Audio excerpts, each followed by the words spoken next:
All right, tell you from the top. Let's go around the room. Tell me how you're feeling about your expectations and where you're at with the training. Okay. All right, thank you, Monica. Jen. I was trying to find the quotes, and there are just so many of them. It's all highlighted. I think there was so much good in this reading section, but overall, it kind of brought some ease. Funny enough, because it talks about that a lot. Taking some of the pressure off of being in the teacher's seat. While there's so much to learn as far as cues and sequence and paying attention to details. The big part of trying to give students some fantastic experience is up to them, really. And it's like, well, remembering that the breath is really the most important thing in an asana. So it's like, are you returning to your breath? Are you staying with your breath? And things like, they kept repeating it where the author would say, it's not how far you go, it's how you go. And so knowing that each student ultimately is responsible for their own practice, for their own experience, I think takes a lot of, it felt like it took a lot of weight off the shoulders, that there's details to learn, but ultimately a good yoga practice is up to a student. And that was helpful. Yeah, nobody knows that until later, you know. We're all counting on you, Jen, for that spectacular class. Okay. All right. Anyone else? Some book thought reflections before we dive into it? I liked chapter 11 and all the super specific ways to work through injury. Because after the voice talk last week, or Sunday, I realized that I lean very much to the scientific. So that was like, oh, this is what I've been looking for. Like, this is very tangible. All right. Good. Good enough. All right. Well, thank you, everyone, for sharing your insights on what you read. That always helps to kind of give us a good launching point to dive into this topic. So it starts off with this chapter with, well, the title of it is Techniques and Tools for Teaching Yoga. And one of the first things that we've all kind of reflected about a little bit is teaching who is in front of you. Yeah. And in the book, he talks about be prepared to improvise, being able to assess your students. And then the assessment never ends. It continues throughout class. But the first step of getting to know who you're teaching is this querying of new students, right? So we do that here when people check in. The new students, we have them fill out the stuff and we ask them questions, right? And just some of these things here. Have you ever practiced yoga? Like when you teach different disciplines, you may have to delve in a little bit deeper. Have you ever taken hot yoga before, right? Or have you ever done yin and so forth? And maybe I'll get into this a little bit later, but depending upon what you're teaching, the class that you're teaching will kind of dictate what you ask of people, right? And we'll practice this. We'll break up into groups and practice. We can role play a little bit, and you can be whoever you want to be, and we'll take turns, and the person will ask the questions about you and so forth.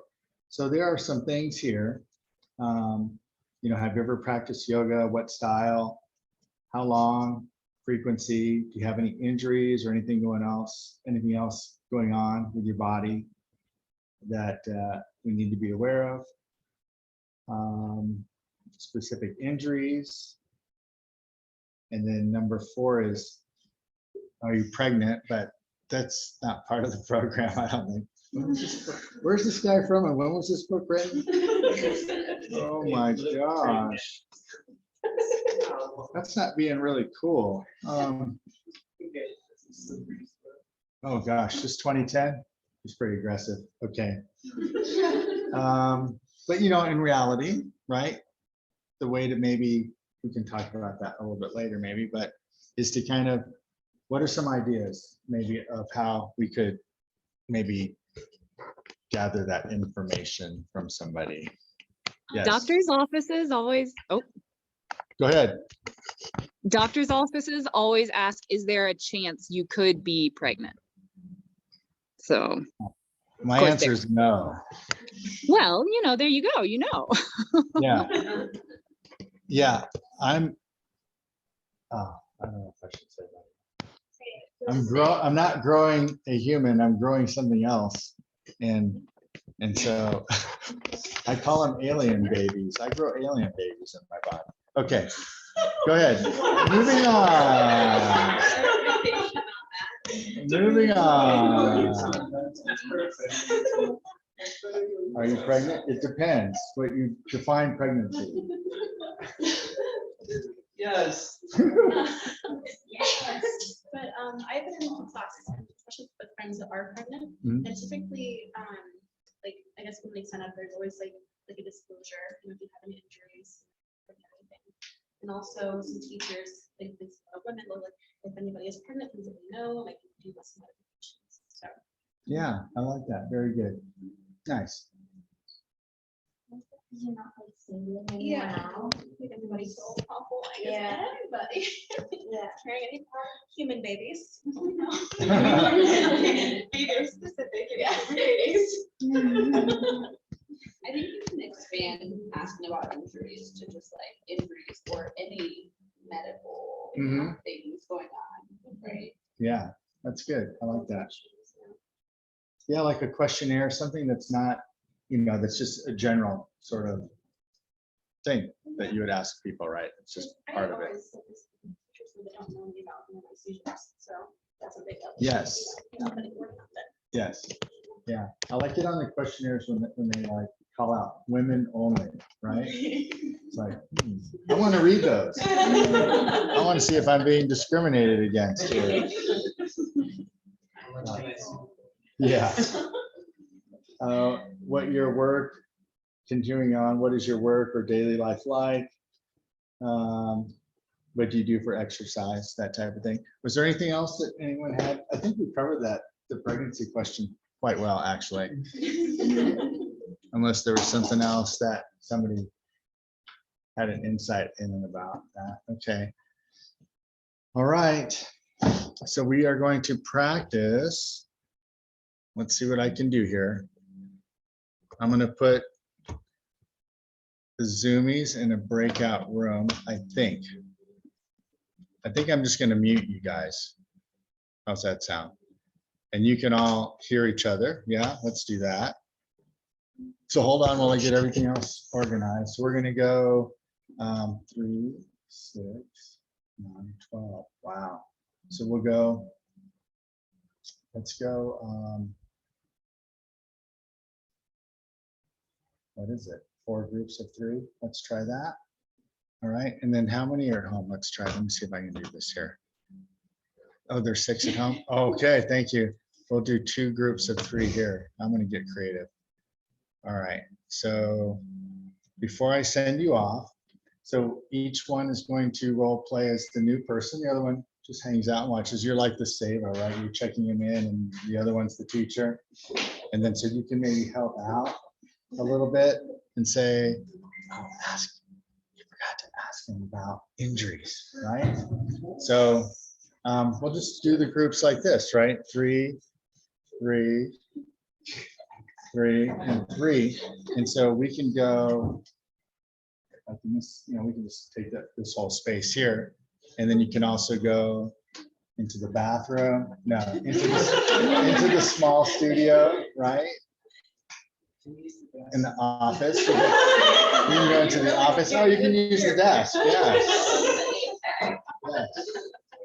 All right, let's give it a go. We'll take about, I don't know, like 7 minutes for this, all right? So it's 3:41. All right, let me see if I can get y'all set up at home. Let's see. Thank you. I said, no.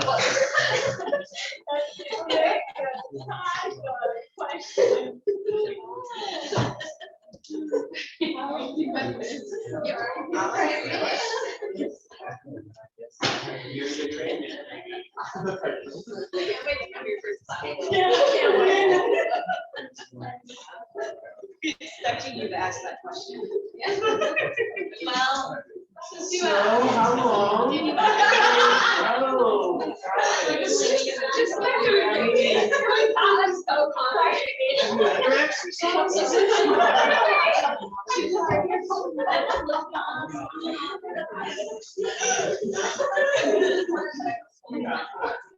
yeah, before. It's gonna be questionnaire.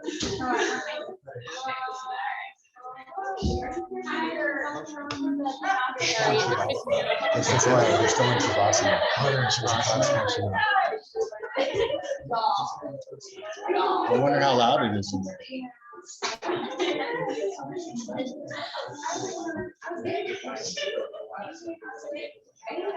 Hey, sorry. It Yeah, I kicked see me that. out. Yeah, let me see if I can get you in there.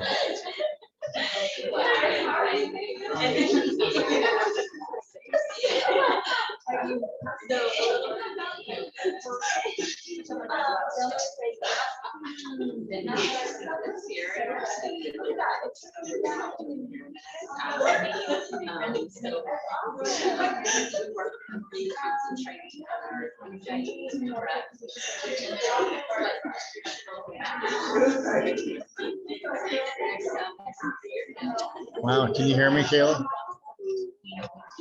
Let's Mhm. see. You got kicked out. I tried to move you. Let's see. To room 1. Do you get like a prompt for that? Oh, I can try. Let me see. Yes, I see it. Okay. And I'm gonna try to move you to room 2. I don't know if it'll give me a prompt. Oh, there we go.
Sorry about that.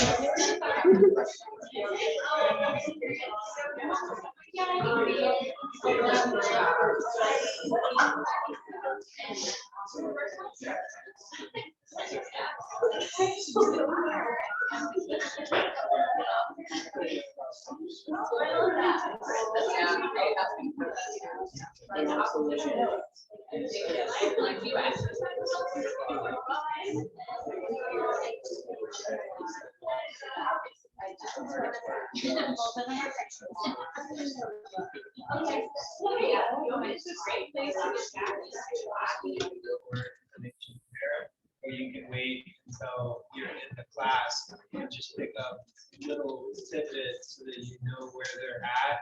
And then just make sure that you keep a mental log with the different students and how you have to interact with the class to keep the, especially like, if we show up at 5:58 or at 6 o'clock class. Yeah. Very good. Were you able to hear Will okay at home-ish? Okay, good. All right, and anyone else there in studio?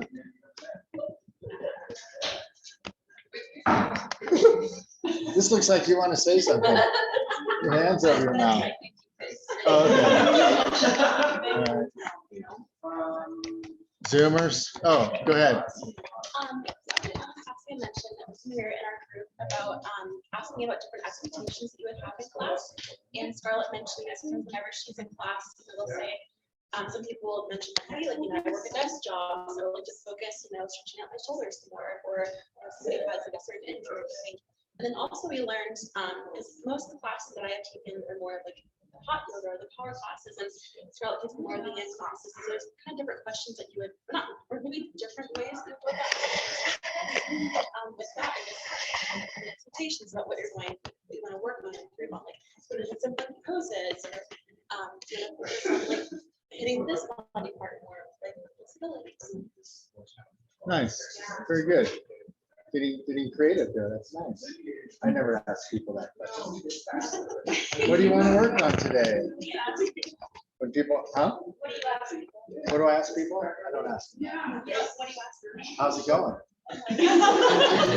How's your day been? I'm glad you made it. Why did you sign up for this class?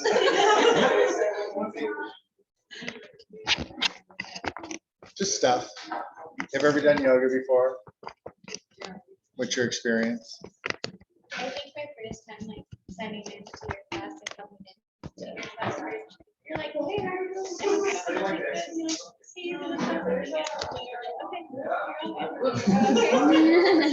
But that wasn't your first time, right?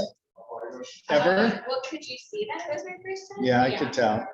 Yeah, Can't tell? yeah. So on the software, you can tell if someone's new or not.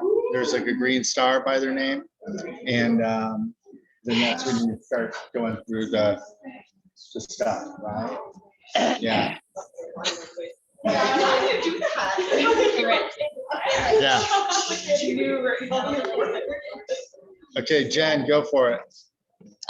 Real quick, when a lot of y'all are talking together, we miss somebody's comment. That's what I'm hearing. And because we all like to talk a lot, that's actually kind of one of the points that I was thinking of is if somebody new is coming in, the idea of saying, hey, I've got a few questions I need to run through with you, and then we can get you back into the studio, so that it kind of tries to keep it concise, so that it doesn't tie up the teacher for 15 or 20 minutes with somebody's story.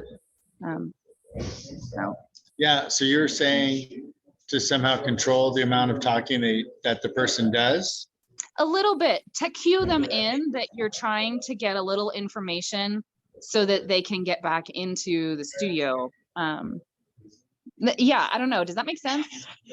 Yeah, it does. Just controlling the conversation Yeah, and keeping it concise yeah, so you can get other people checked into the class. yeah, yeah. Thing? Or am I completely off base? with No, that? that's what it is. So that Okay. the teacher's not frazzled before class. They can get started on time. Maybe there are a couple new people. Just trying to keep it as concise as possible while still hitting the high points. Yeah, very good, very good. Did somebody do something that was, I don't know, that took you down a rabbit hole that you wish you never went down? Yeah? What was that? I don't remember specifically, but I remember the feelings I had. Oh, really? Okay, all right. All right, so I guess, yeah, just kind of stick to the script, I suppose, right? But you definitely need to know more about your students, and this is when we do it, right? The new student query. All right, so moving on. Let's see if I can do this with my notes too.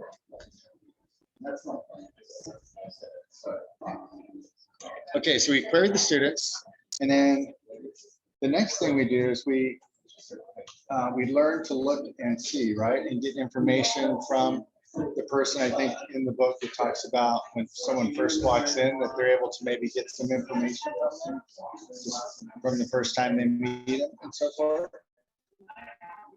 But there's some cool things we can do with practicing this. Now, in 300-hour teacher training, we get a little bit more in depth with practices such as partner standing up. No way. Did you hear what she just said? She told me to speak up. This is like, it's gonna be crazy, right? Okay. I'm gonna turn this. I'm gonna turn this. So I'm facing everybody here. All right. So what I was saying, what's next in the book is talking about teaching who is in front of you, learning to look and see, partner standing observation, right? These are some practices we can do. There's something called an asana laboratory observation where we're looking at the person in the pose and getting cues about who we're teaching according to, you know, what we observe in their practice. And then one of the other things is practice teaching observation. So when we do practice teaches, eventually, hopefully we'll be able to practice this analysis of what we all look like in the poses and maybe get some cues. I know we'll mainly be practicing the cues that are given to us to remember, right?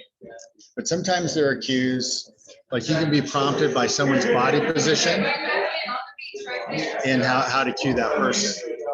And we'll get a little bit more in depth when we get into this chapter about those specific things, okay? So I want to break up again and we'll do, I'm not sure how the online thing's gonna work, but we'll break up into, I think groups of 3 is good. We'll try that again. And we'll go with the same groups that we did here in studio. And what we'll practice doing is observing the student. So here's how the practice will go. We'll call it pose observation. So I'd like you to use the cue. So we'll get into a pose. So let's just say warrior 2. Pick one that you think you're comfortable with. And if you somehow feel like you need to switch sides, you can do that as well. And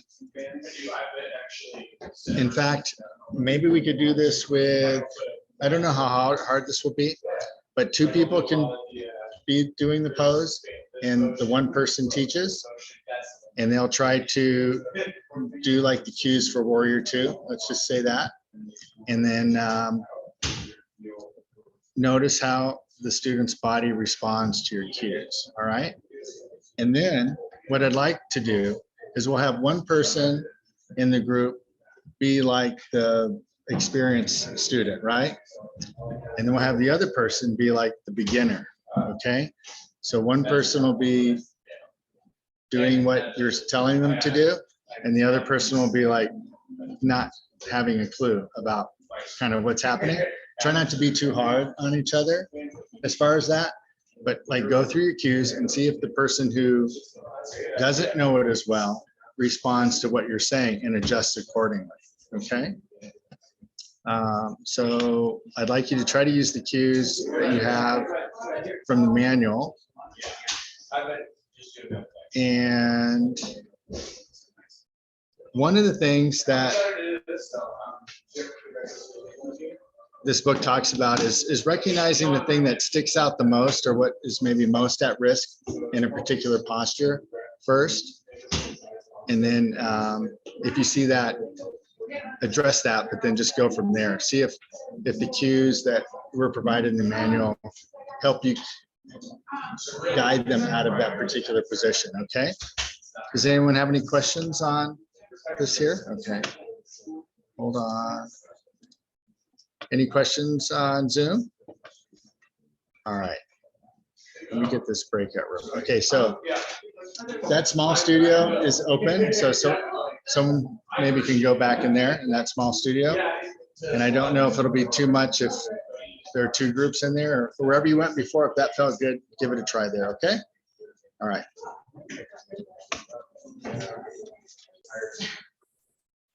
I mean, because it just throws you off of your routine, right? Of saying like, that comes from that, do this, do that. But like, if you have to stop in the middle of your routine to adjust someone, then yeah, it takes a lot of knowledge. Yeah. And to remain calm. Yeah. So we can be like, no, no, no. Yeah. Like, can I just watch you and like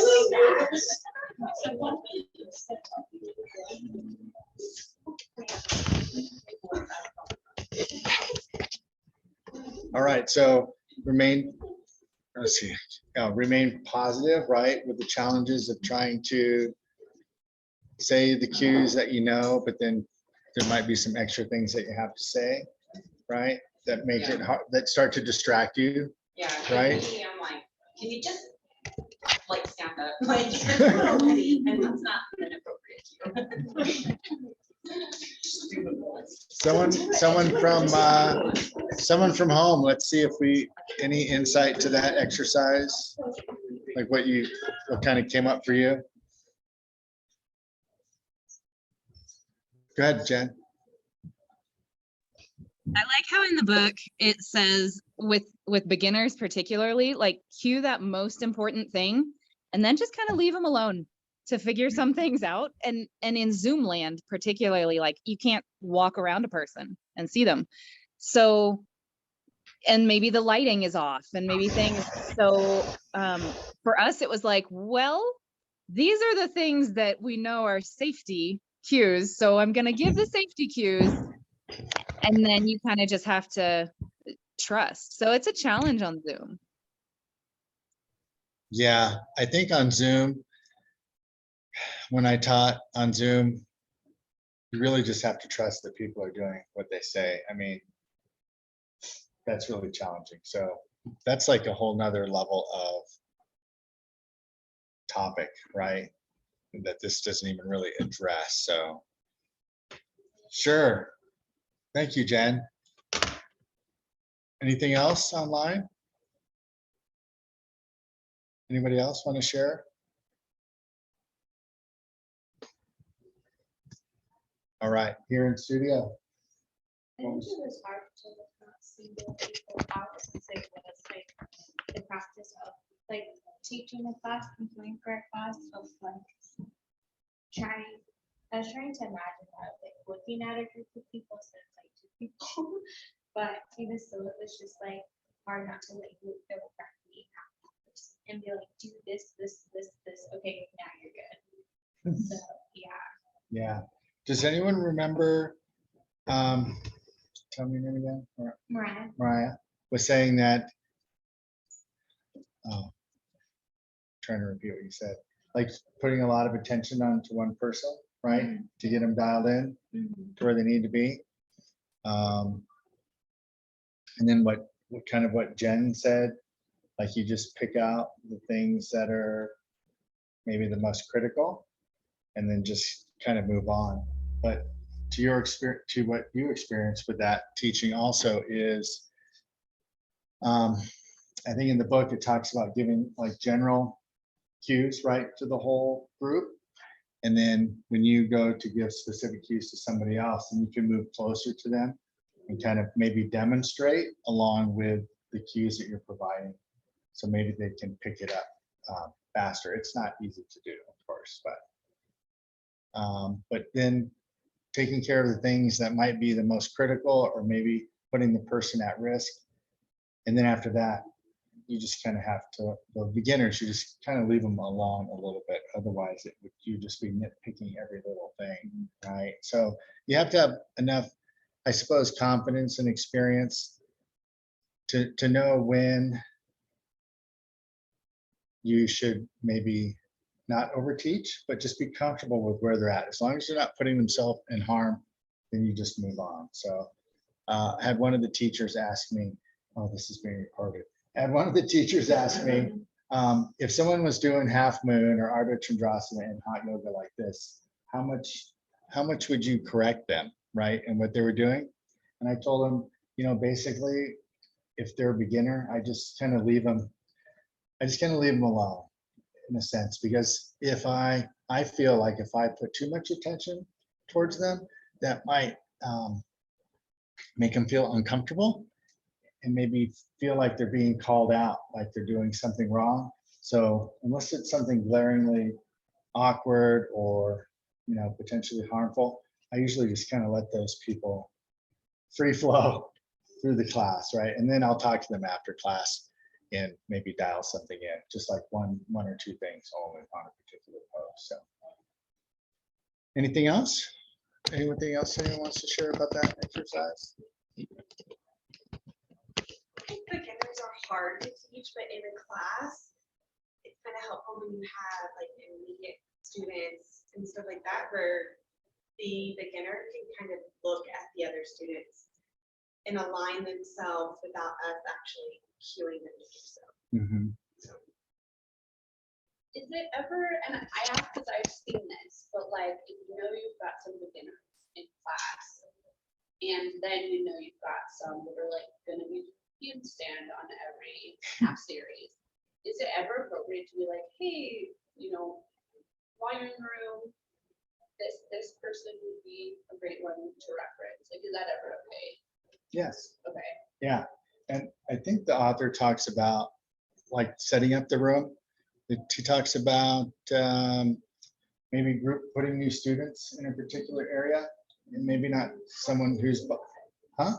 How can you do that? Like, When you go into the room, you can just say, move over here or whatever. This would be better. Yeah. I've Yeah. had so many teachers. really? Okay. Yeah. Anyone like to add something to that? I had a thought. Okay, go ahead. I know my personal practice has changed a lot from when I started doing yoga to now. So while we want to look for adjustments, to say and understand like, well, I'm not going to be able to get this person into the perfect asana because one, there is no perfect asana. And to realize that it's going to take them a lot of practice to get it anyways. So there was one yoga teacher, her biggest focus was like our ankles, and she would just drill ankles and feet. And like that seems to be her target zone. So the idea of like, you try, but it's going to take them a long time to learn anyways.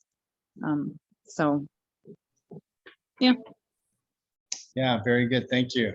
That's true. And yes, yeah.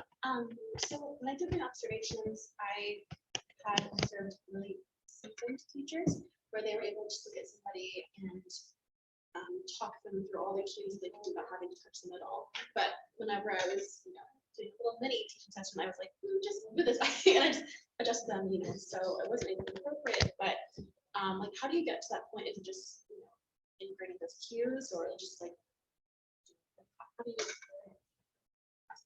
Sorry. No, the question is Yes. like, how do you, Yeah.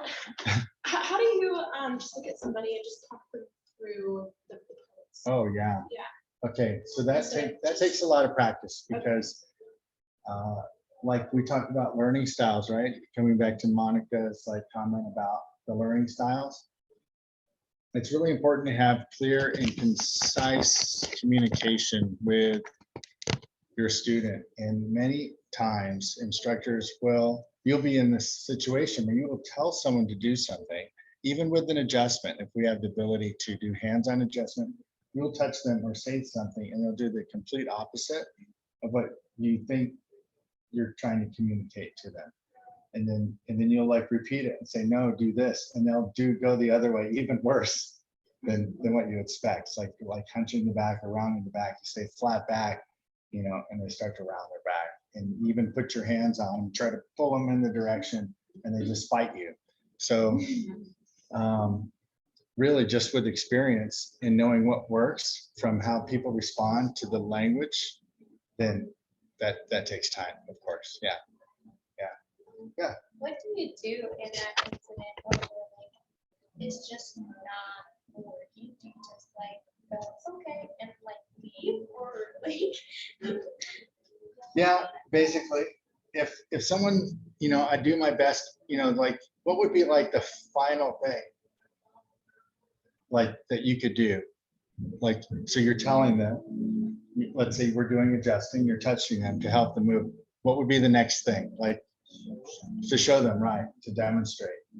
So then say, no, look how I'm doing it here. So like, go here, they Mhm. go to there, and then just do like that. Yes, Okay. yes. Because sometimes depending upon the type of like learning styles they have, that might be the one thing that makes sense to them is actually being able to visualize it. Yeah. In the event if that doesn't work, would you suggest a modification for them? Yeah. So I guess last Scarlett's question, if nothing else works, let's just throw it in the modification bucket. They're just modifying, right? Because this is how their body goes. But yeah, many times if someone can't get into the pose, I kind of look at things as like a modification. So there's nothing, again, if there's something that isn't putting them in an injurious sort of position, then we can just consider that as a way to modify that expression due to something, maybe weakness, tightness, or something in their body, or just not really comprehending. Sometimes you tell people what to do and they think they're doing what you tell them, but they don't know that because they can't see themselves. And at that point, you just say, okay, we're good. We'll just keep moving and then carry on. Yeah.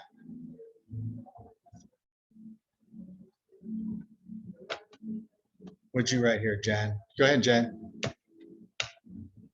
Well, the idea of also talking to them after class, if there's something huge so that you're not tying up the sequence, and you're not holding everybody in Warrior 2. So if it's something really big, it's like, well, okay, we're going to move on to the next thing and then maybe talk to them afterwards. And a lot of the injuries that the book talks about seem to be with repetition. So if something slips by, maybe it's not instantly going to land them in the emergency room needing surgery after that one class that something they didn't self-correct or it just didn't sink in. So yeah, like you were saying, Rich, you try your best and then, it's not going to be the end of things if it gets by a couple times. Correct. That's good. All right. Anything else on that? Yeah, Anastasia? I think as a new person to yoga, I would prefer the teacher just not to pay attention on me for like 5 times. At least I know what approximately they're doing by watching other people. And maybe whenever I'm comfortable, I've done it before, just, something similar to what I'm expected to do. Maybe then like adjust that or like help, like modify stuff or, give some more cues and then talk later. Mhm. Not like in the first 5 classes because I'm just trying to follow. I'm not, Right. kind of get comfortable for the first 5 times. Yes. Yeah, exactly. So I think I gave that example too, like if somebody's new and they're just kind of all over the place, but they're not putting themselves in a position of injury, then I'll just let it ride, let them enjoy it, try not to draw too much attention to it. Megan. Yeah, like Anastasia was saying, like, I think our mindset and the mindset of the beginner are drastically different. Like we're trying to master something. Beginner, ask the little kid to raise the right hand. And so coming into a beginner, like they have very little mind-body connection already. So just let them play, but then they need to take a small portion of the task. Okay, we're going to work this chaturanga and do it really well. But that let them be beginners. So they use their right leg into the master. Mhm. Did you hear that okay at home? Yes. All right. All right. Let's see. Moving on. I want to practice some more stuff because there's some really cool cueing exercises in this book, in some of these tables. So let's do another breakout session. Now this one, let me swing this over here. So Mariah can't hear me. Oh, man. All right. So there's some other, yeah, we'll go right into this one. Give me 1 second here. Okay, so the book goes into something called the basic elements of asana practice, I think starting on page 125. And I think this is really cool, this perception here. And I guess I'll read this because it'll maybe facilitate it a little bit better so everyone can hear me at home, and obviously you all can hear me here. So on page 125, asana practice is a process for being present in the moment with an abiding sense of freedom and wholeness that brings about an experience of being fully alive, energized, and in bliss. As a practice of self-transformation, yoga asanas give us a set of tools for untying the binding knots that create patterns of holding and stagnation deep in our being. Joel Kramer claims that this artful practice lies in learning how to focus and generate energy into different parts of the body and listening to the body's messages, feedback, and in surrendering to where the body leads you. On the one hand, it is a practice involving physical precision, yet on the other, as Donna Holman explains, it has a poetic side where the body loses its sharp division line between it and the surrounding space, and the asana becomes part of the unified field, the continuum of space and time in which we all have our being. The art of teaching the asana practice is one of guiding students into an expanding awareness of this process of doing yoga. So even with all the, the different elements that people might present in the poses, I guess having an ability or an awareness of allowing them to grow and feel in that space is all a part of the process as well. And trying not to fit somebody in, like a, what is it, round peg in a square hole. Eventually, right, the movements of the body and the way that we interpret what we're doing takes time, and eventually, right, the practice from this perspective here in the book over time will allow that blendedness to sort of happen on its own. Yeah, as long as we can guide them in a safe way. So it talks about, starting on page 127, there's something called foundation, grounding and radiating with lines of energy. And then it goes into aligning into balance, integration. And then energetic awareness is the next topic. And then vinyasa, moving into synchronicity. So the foundation part, grounding and radiating lines of energy on page 128, roots and extension, is the this table here that kind of gives a little bit more deeper, I guess deeper is the word, a little bit more involved cueing than what we start to learn with. And it's really interesting because I don't talk like this at all, right? But apparently the more involved you get and connected to teaching, right, you can get to these particular levels. This particular one, for example, maybe I'll just read through a couple of these and then we'll practice. We'll go into a breakout room and practice some other postures with this other topic, which is balanced alignment and cues. So this table is broken down into the body parts: hands, feet, sitting bone, legs, and arms. And so as an example, it has the asanas that can pertain to each of these particular cues universally for each one of them. So for example, with the hands, I guess this might be hard to do because you don't have mats or anything like that, but if you can get into standing pose, let's do standing poses. So everyone go ahead and stand up and I'll read these to you and you just kind of feel this in your body and see how it makes sense in regards to this roots and extension concept. So the roots and extension concept is about along the lines of if you, what it said in the book was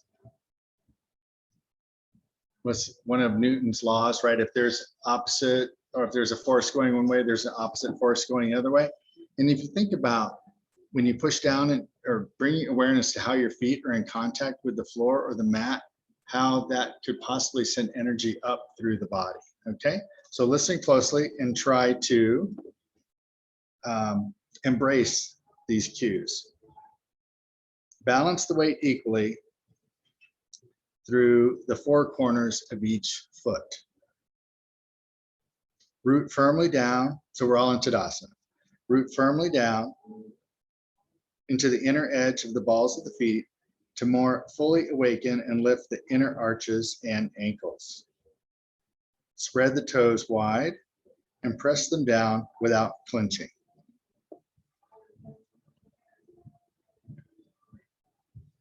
Try to maintain the correction of the sit bones toward the floor.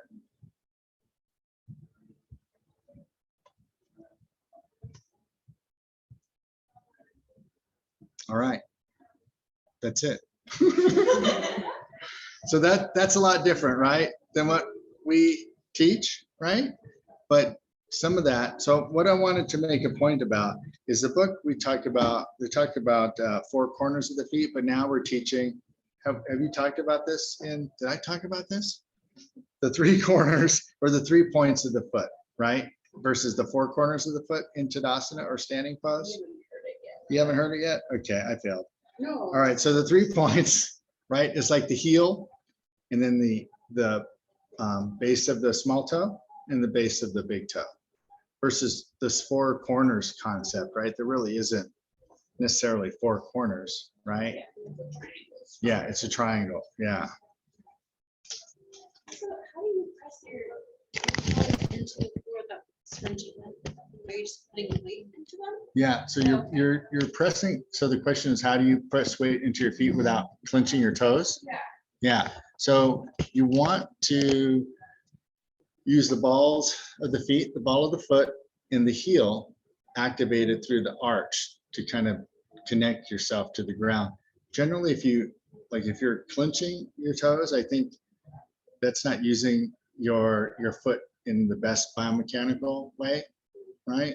And then possibly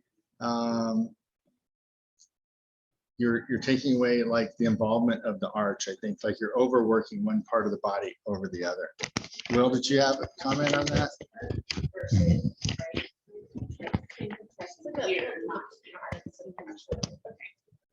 What was that, Milani? Think of pressing rather than, because when you think of pressing into the tips of your toes, that's where you get that clench. Whereas if you think of pressing into the long parts of the toes, that'll be a much longer, like a lengthened out press. Will, did you have something or? No. No? All right. All right. Anyone at home? All right, good answer. No answer is good answer. Okay. So that's one idea of, right, bringing connection with opposing forces. And the next one we'll do a breakout room. So on page 132, let's see. Let me see how I can set this up.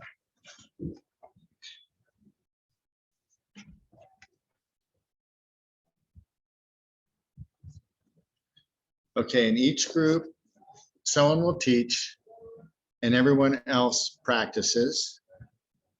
You'll share your experience of how those cues work for you and then switch. And then you'll choose a different pose. Each person will do a different pose in this table. So for example, we have all standing poses. So like in front to back, right? This first part here on page 132, you can see all the poses that would apply to this front to back concept. So all standing poses could be warrior two, could be Tadasana, right? Or extended mountain. So we'll break up into the groups we have. And so someone will be in a different one, in a different pose. And then the other person will teach all the poses and then switch. Clear as mud? Clear as mud. Okay. All right. Any questions, Zoom? How that's gonna work? No? All right, we'll see. Okay. All right, so we'll do 10 minutes on this. It's like, you guys talked too long in the beginning. I'm just gonna say that. All right, hold on. That was probably like one of our quickest challenges. I know, that was fabulous. I loved it. Okay. Hold on here. I'll try it again. Couple thoughts on that exercise. Brandon, is that right? Bryce. Who? Bryce? Okay, Bryce. Brandon, go for it. I really enjoyed some of the cues. Some of them you really had to know your anatomy and think through them to actually figure out what it was trying to get you to do. But some of them did help, like especially we were just talking about the ones where it's like spiraling your inner thighs back to create extra space. Some of those, like especially those ones that dealt with spiraling in or out through your inner thighs, were made a big difference in what you were feeling in the pose. So, Yeah, yeah. And so the concepts that are being presented here, right, as we look at this table, is about opposites, right? So front to back.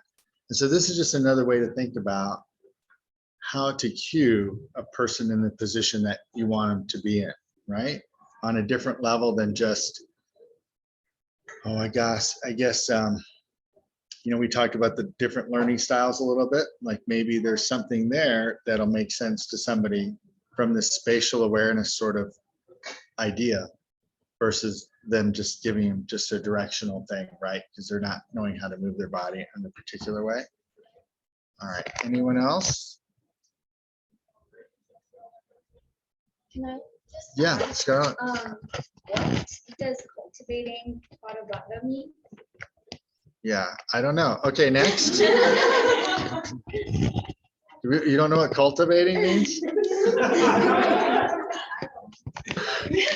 Cultivating.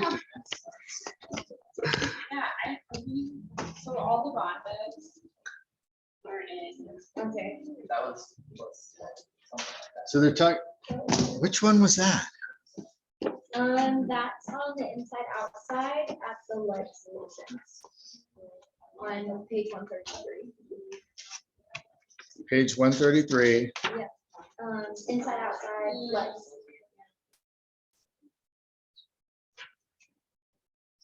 Yeah, so I guess they're saying, that's an interesting way to say it, huh? I'm gonna use that in class.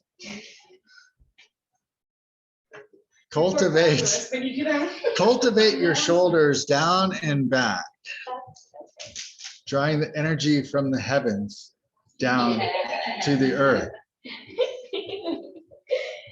Yeah, If it's any consolation, Scarlett, we had to Google Mula Bandha and we were less than thrilled with the definition. yeah, it's the pee and poo-poo muscles, right? All right.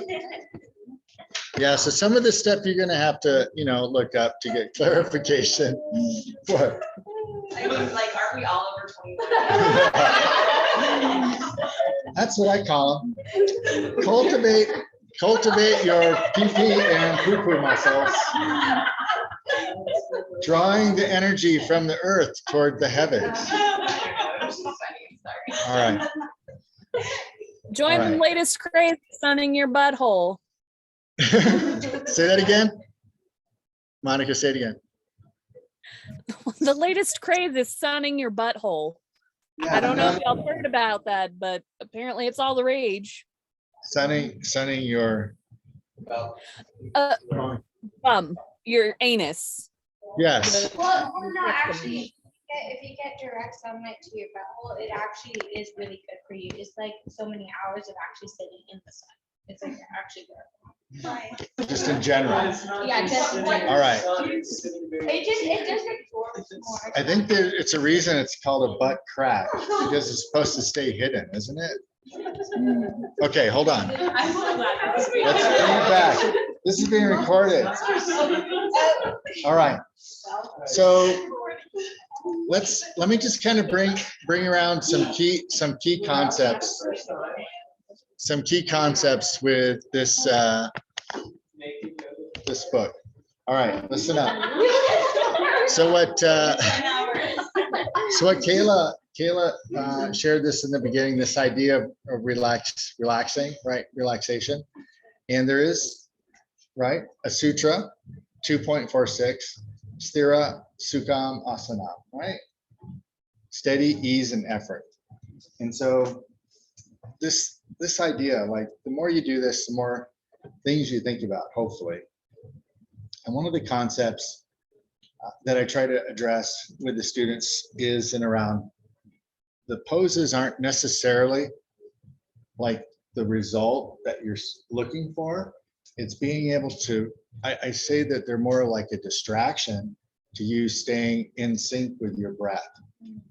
And then using your breath to kind of find this place of, I want to get my face on film there. You want to get this in sync with this idea of finding this being in a place of ease and effort. So you're not really straining, but you're trying to find a balance within the body, using the breath first, and then maybe let the poses sort of manifest themselves later, right?